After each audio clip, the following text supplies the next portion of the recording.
It's a side of Bruce Springsteen never seen until now.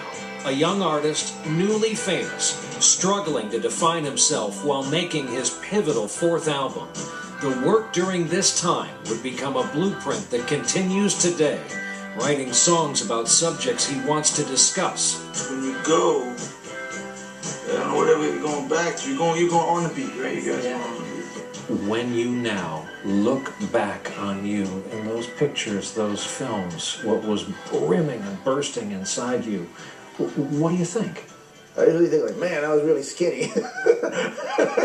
That's the haircut. I had a lot of hair. I had my Italian afro, and I was really skinny.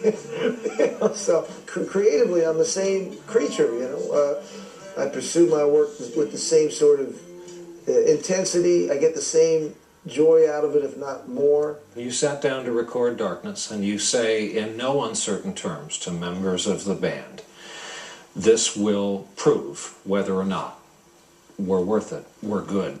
At the time, we'd kind of been written off as record company creations or one-hit wonders or a flash in the pan, or, it was quite a few years in between records. So it was a moment where I felt you had to deliver something substantial, and it had to be more than just a good record. And you felt like it had to be definitive. That's really what took a lot of the time. That time and effort paid off.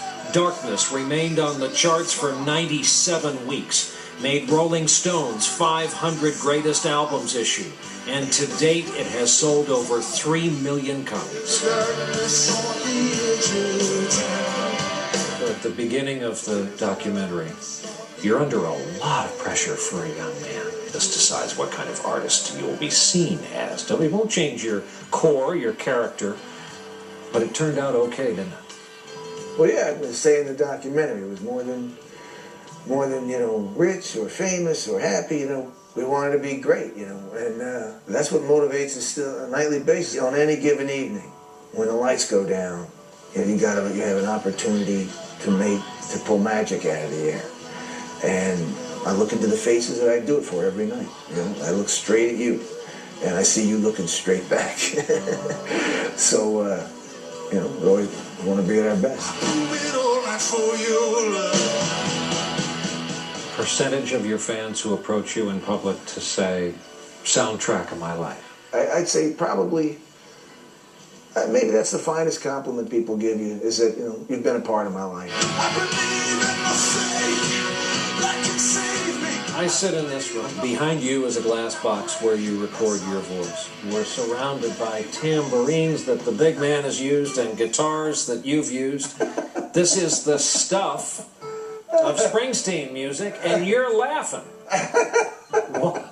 Pull yourself together. Why? How do you see these disparate pieces other than a party at your house? They're my tools. It's like we have. That's basically it. This is my tool shed. That's what you're in. The glockenspiel was a big part of our sound.